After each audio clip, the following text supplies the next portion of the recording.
Story 1 of Christmas Eve and Christmas Day, 10 Christmas Stories by Edward Everett Hale. Story 1, They Saw a Great Light. Chapter 2, Tripp's Cove, Part 1. Call this a long preface if you please, but it seems to me best to tell this story so that I may explain what manner of people those were and are who lived, live, and will live at Tripp's Cove, and why they have been, are, and will be linked together with a sort of family tie and relationship which one does not often see in the villages self-formed or formed at haphazard on the seaside, on the hillside, or in the prairies of America. Tripp's Cove never became the great mercantile city of the future, nor do I believe it ever will, but there Samuel Cutts lived in a happy life for 50 years, and there he died, honored, blessed, and loved. By and by there came the second war with England. The Endymion came cruising along upon the coast, and picking up the fishing boats and the coasters, burning the ships on the stocks, or compelling the owners to ransom them. Old General Cutts was 70 years old then, but he was, as he had always been, the head of the settlement at Tripp's, and there was no lack of men younger than he, the sergeants or the high privates of the Fighting 27th, who drilled the boys of the village for whatever service might impend. When the boys went down to Runkin's and sent the Endymion's boats back to her with half their crews dead or dying faster than they came, old General Cutts was with them, and took sight on his rifle as quickly and as bravely as the best of them.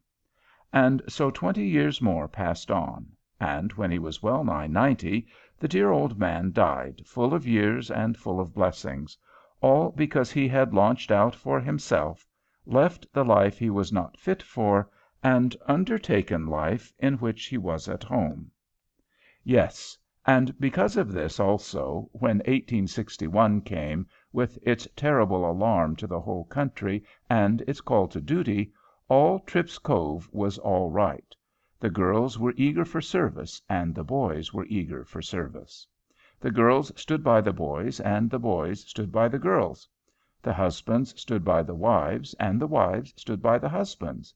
I do not mean that there was not many another community in which everybody was steadfast and true, but I do mean that here was one great family, although the census rated it as 25 families, which had one heart and one soul in the contest, and which went into it with one heart and one soul, every man and every woman of them all bearing each other's burdens.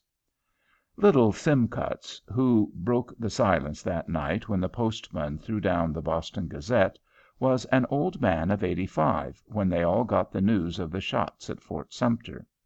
The old man was as hale and hearty as are half the men of 60 in this land today. With all his heart he encouraged the boys who volunteered in answer to the first call for regiments from Maine. Then, with full reliance on the traditions of the Fighting 27th, he explained to the fishermen and the coasters that Uncle Abraham would need them for his web-footed service as well as for his legions on the land, and they found their ways to Portsmouth and to Charleston, so that they might enter the Navy as their brothers entered the Army. And so it was that when Christmas came in 1861, there was at Tripp's Cove only one of that noble set of young fellows who but a year before was hauling hemlock and spruce and fir and pine at Christmas at the girls' order, and worked in the meeting house for 2 days as the girls bade them work, so that when Parson Spaulding came in to preach his Christmas sermon, he thought the house was a bit of the woods themselves. Only one. And who was he? How did he dare to stay among all those girls who were crying out their eyes and sewing their fingers to the bones, meeting every afternoon in one sitting room or another, and devouring every word that came from the Army? They read the worst spelled letter that came home from Mike Sowen, and prized it and blessed it and cried over it as heartily as the noblest description of battle that came from the pen of Carleton or of Swinton. Who was he? Ah, I have caught you, have I?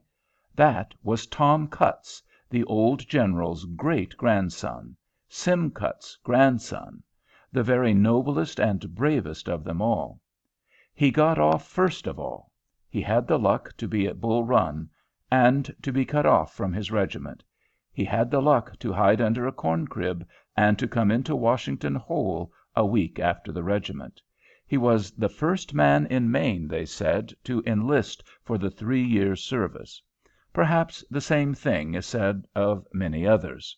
He had come home and raised a new company, and he was making them fast into good soldiers out beyond Fairfax Court House, so that the brigadier would do anything Tom Cutts wanted.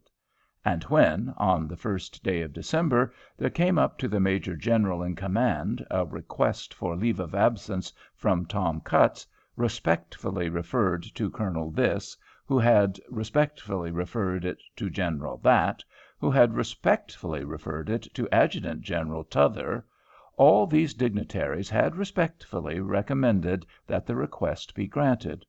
For even in the sacred purlieu of the top major general's headquarters it was understood that Cutts was going home for no less a purpose than the being married to the prettiest and sweetest and best girl in Eastern Maine. Well, for my part, I do not think that the aides and their informants were in the wrong about this.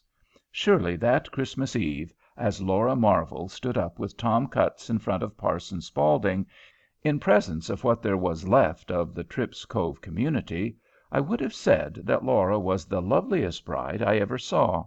She is tall. She is graceful. She has rather a startled look when you speak to her, suddenly or gently, but the startled look just bewitches you. Black hair, she got that from the Italian blood in her grandmother's family. Exquisite blue eyes, that is a charming combination with black hair. Perfect teeth, and matchless color. And she had it all when she was married. She was a blushing bride and not a fainting one. But then what stuff this is! Nobody knew he cared a straw for Laura's hair or her cheek. It was that she looked just lovely, and that she was just lovely. So self-forgetful in all her ways, after that first start, so eager to know just where she could help, and so determined to help just there. Why, she led all the girls in the village when she was only 14 because they loved her so. She was the one who made the rafts when there was a freshet, and took them all out together on the mill pond. And when the war came, she was, of course, captain of the girls' sewing. She packed the cans of pickles and fruit for the sanitary. She corresponded with the state adjutant. Heavens! From morning to night everybody in the village ran to Laura, not because she was the prettiest creature you ever looked upon, but because she was the kindest, truest, most loyal, and most helpful creature that ever lived, be the same man or woman. Now, had you rather be named Laura Cutts or Laura Marvel? Marvel is a good name, a weird, miraculous sort of name. Cutts is not much of a name, but Laura had made up her mind to be Laura Cutts after Tom had asked her about it, and here they are standing before dear old Parson Spaulding to receive his exhortation, and to be made one before God and man. Dear Laura! How she had laughed with the other girls, all in a good-natured way, at the good parson's exhortation to the young couples. Laura had heard it 20 times, for she had stood up with 20 of the girls, who had dared the enterprise of life before her. Nay, Laura could repeat, with all the emphasis, the most pathetic passage of the whole. And above all, my beloved young friends, first of all and last of all, let me beseech you, as you climb the hill of life together, hand in hand and step with step, that you will look upon the crests upon its summit to the eternal lights which blaze in the infinite heaven of the better land beyond. 20 times had Laura heard this passage, Nay, 10 times, I am afraid, had she, in an honest and friendly way, repeated it, under strict vows of secrecy, to the edification of circles of screaming girls. But now the dear child looked truly and loyally into the old man's face as he went on from word to word, and only thought of him, and of how noble and true he was, and of the great Master whom he represented there; and it was just as real to her and to Tom Cutts that they must look into the heaven of heavens for life and strength, as Parson Spaulding wanted it to be. When he prayed with all his heart, she prayed. What he hoped, she hoped. What he promised for her, she promised to her Father in heaven. And what he asked her to promise by word aloud, she promised loyally and eternally. And Tom Cutts? He looked so handsome in his uniform, and he looked like the man he was. And in those days, the uniform, if it were only a flannel fatigue jacket on a private's back, was as beautiful as the flag. Nothing more beautiful than either for eyes to look upon. And when Parson Spaulding had said the benediction and the amen, and when he had kissed Laura, with her eyes full of tears, and when he had given Tom Cutts joy, then all the people came up in a double line, and they all kissed Laura, and they shook hands with Tom as if they would shake his hands off. And in the half-reticent methods of Tripp's Cove, every lord and lady bright that was in Moses Marvel's parlor there said, "Honored be the bravest knight, and beloved the fairest fair." And there was a bunch of laurel hanging in the middle of the room, as make-believe mistletoe, and the boys who could not make believe even that they were 18, so that they had been left at home, would catch Phoebe and Sarah and Mattie and Helen when, by accident, they crossed underneath the laurel, and would kiss them, for all their screaming. And soon Moses Marvel brought in a waiter with wedding cake, and Nathan Philbrick brought in a waiter with bride cake, and pretty Mattie Marvel brought in a waiter with currant wine. And Tom Cutts gave every girl a piece of wedding cake himself, and made her promise to sleep on it. And before they were all gone, he and Laura had been made to write names for the girls to dream upon, that they might draw their fortunes the next morning. And before long Moses Cutts led Mrs. Spaulding out into the great family room, and there was the real wedding supper. And after they had eaten the supper, Bangle's fiddle sounded in the parlor, and they danced, and they waltzed, and they polkaed to their heart's content. And so they celebrated the Christmas of 1861. Too bad, was it not? Tom's leave was only 20 days. It took 5 to come. It took 5 to go. After the wedding there were but 7 little days.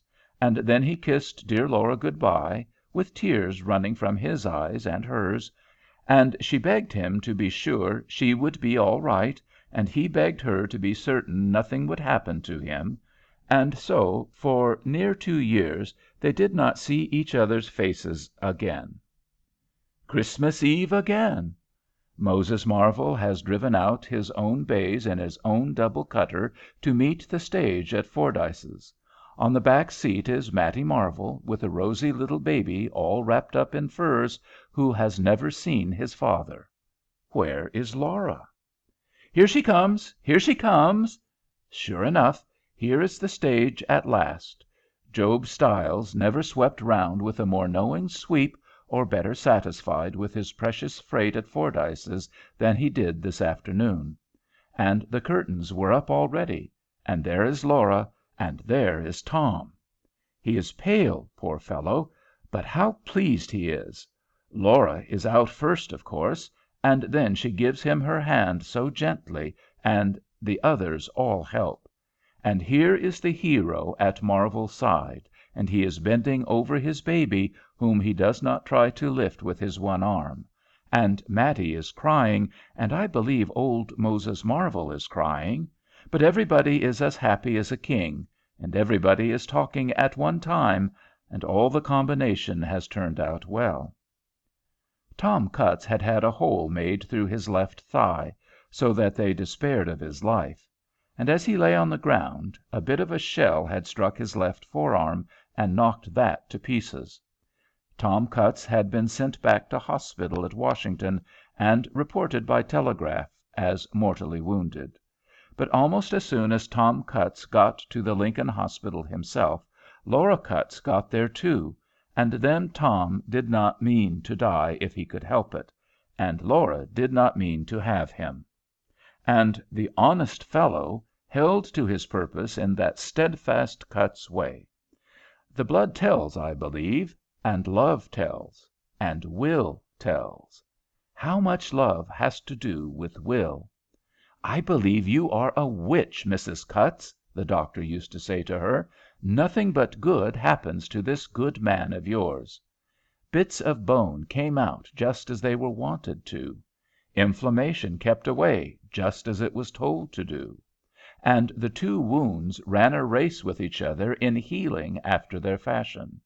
"It will be a beautiful stump after all," said the doctor, where poor Laura saw little beauty.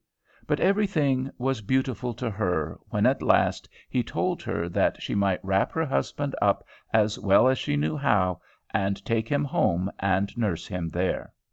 So she had telegraphed that they were coming, and that was the way in which it happened that her father and her sister had brought out the baby to meet them both at Fordyce's. Mattie's surprise had worked perfectly. And now it was time for Laura's surprise.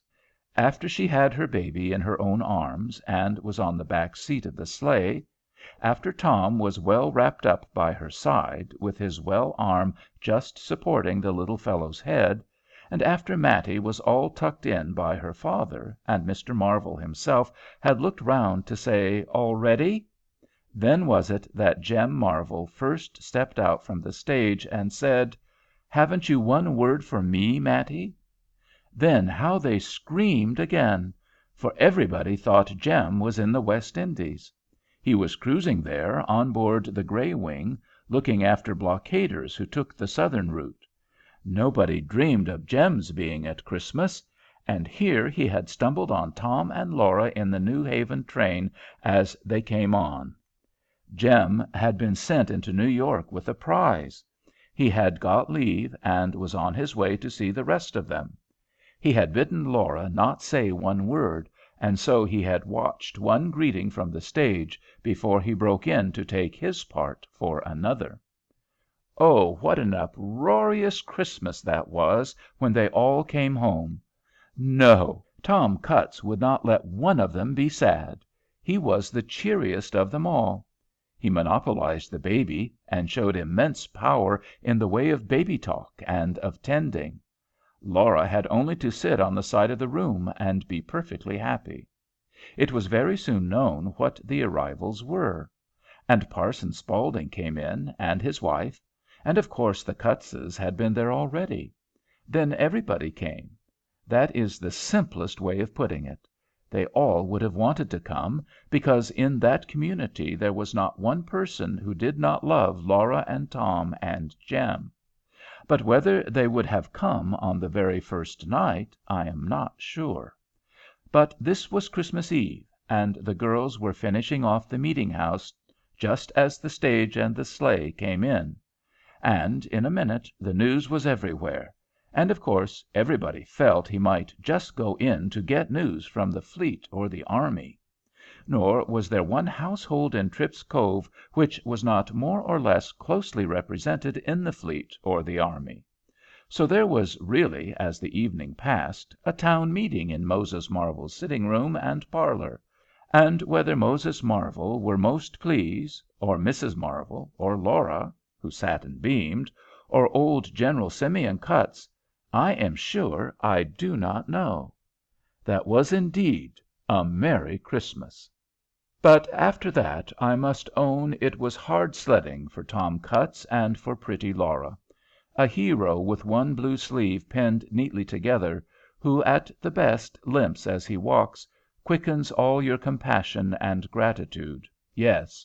But when you are selecting a director of your lumber works, or when you are sending to New York to buy goods, or when you are driving a line of railway through the wilderness, I am afraid you do not choose that hero to do your work for you.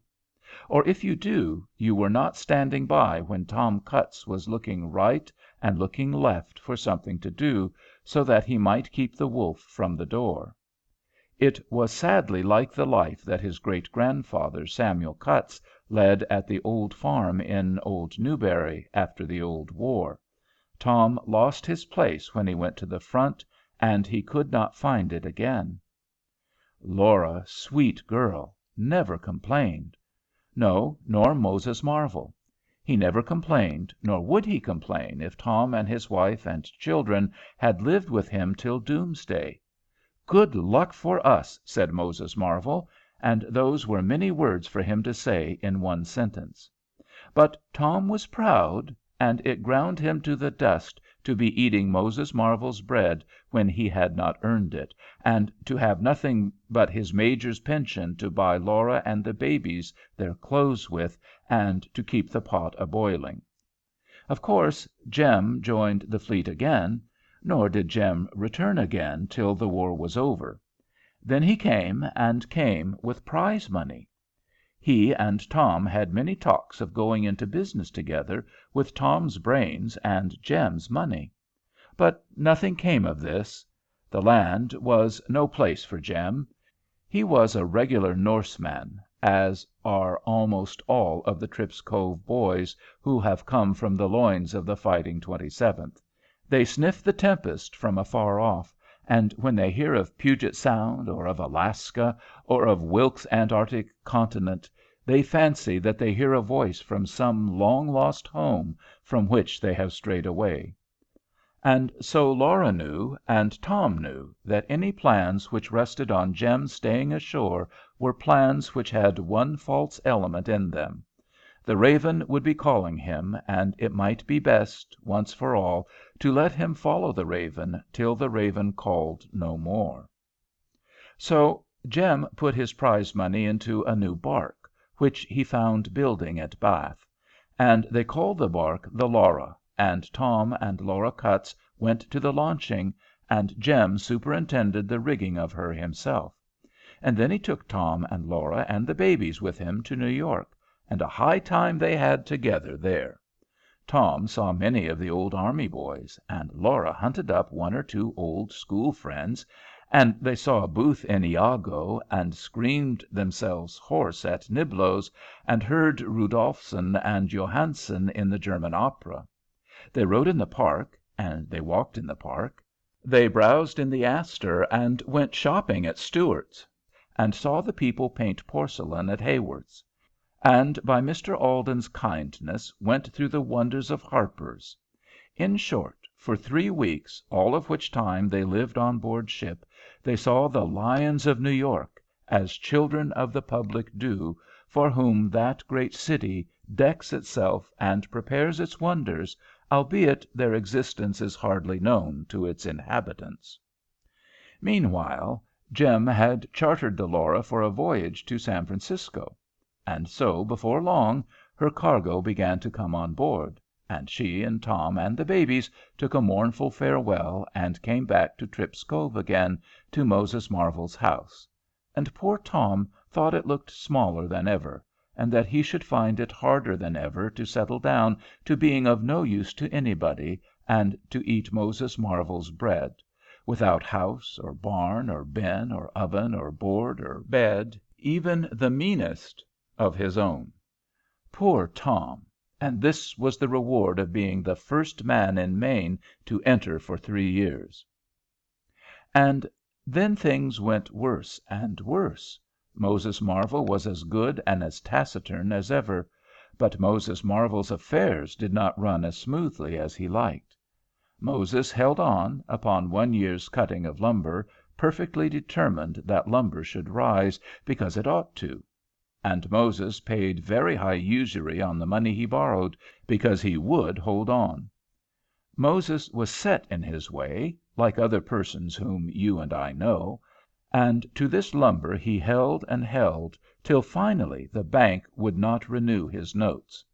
No, and they would not discount a cent for him at Bangor, and Moses came back from a long taciturn journey, he had started on in search of money, without any money, and with only the certainty that if he did not mean to have the sheriff sell his lumber, he must sell it for himself.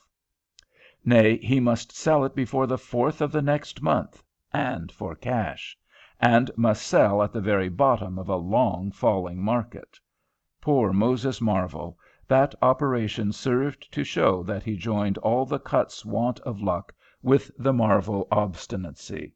It was a wretched 12-month, the whole of it, and it made that household, and made Tom Cutts, more miserable and more. Then they became anxious about the Laura and Jem. She made almost a clipper voyage to California. She discharged her cargo in perfect order. Jem made a capital charter for Australia and England, and knew that from England it would be easy to get a voyage home. He sailed from California, and then the letter stopped. No, Laura dear, no need in reading every word of the ship news in the semi-weekly Advertiser. The name of your namesake is not there. 8, 9, 10 months have gone by, and there is no port in Christendom which has seen Jem's face or the Laura's private signal. Do not strain your eyes over the semi-weekly more. No, dear Laura's eyes will be dimmed by other cares than the ship news. Tom's father, who had shared Tom's wretchedness, and would gladly have had them in his home, but that Moses Marvel's was the larger and the less peopled of the two, Tom's father was brought home speechless one day by the men who found him where he had fallen on the road, his yoke of oxen not far away, waiting for the voice which they were never to hear again. Whether he had fallen from the cart, in some lurch it made, and broken his spine, or whether all this distress had brought on of a sudden a stroke of paralysis, so that he lost his consciousness before he fell, I do not know. Nor do I see that it matters much, though the chimney corners of Tripp's Cove discuss the question quite eagerly to this hour. He lay there month after month, really unconscious. He smiled gently when they brought him food. He tried to say "Thank you," they thought. But he did not speak to the wife of his bosom, who had been the Laura Marvel of her day, in any different way from that in which he tried to speak to any stranger of them all. A living death he lay in as those tedious months went by. Yet my dear Laura was as cheerful and hopeful and buoyant as ever. Tom Cutts himself was ashamed to brood when he got a sight of her. Mother Cutts herself would lie down and rest herself when Laura came round with the two children, as she did every afternoon. Moses Marvel himself was less taciturn when Laura put the boys, one at one side, one at the other, of his chair at the tea table. And in both of those broken households, from one end to the other, they knew the magic of dear Laura's spells. So that when this Christmas came, after poor Mr. Cutts had been lying senseless so long, when dear Laura bade them all take hold and fit up a Christmas tree with all the adornments, for the little boys, and for the Spaulding children, and the Marvel cousins, and the Hopkinses, and the Treadgolds, and the Newmarch children, they all obeyed her loyally and without wondering. They obeyed her with her own determination that they would have one Merry Christmas more. It seems a strange thing to people who grew up outside of New England, but this was the first Christmas tree ever seen at Tripp's Cove, for all such festivities are of recent importation in such regions. But there was something for every child. They heaped on more wood, and they kept a Merry Christmas despite the storm without. This was Laura's will, and Laura had her way. And she had her reward. Job Stiles came round to the door, when he had put up his horse, and called Tom out, and gave him a letter, which he had brought from Ellsworth. And Tom read the letter, and he called Laura to read it, and Laura left the children, and sat at the kitchen table with him, and read it, and said, "Thank God! This is a Christmas present indeed. Could anything in this world be better?" This is the letter. John Wildair to Tom Cutts. Dear Tom, I am just back from Washington. I have seen them all, and have done my best, and have failed. They say, and I believe, that the collectorship was promised to Waters before the old man's death, that Waters had honest claims he has but one leg, you know and that it must go to him. As for the surveyorship, the gift of that is with Plumptre, and you know that I might as well ask the Pope to give me anything as he. And if he hates anybody more than me, why, it is your wife's father.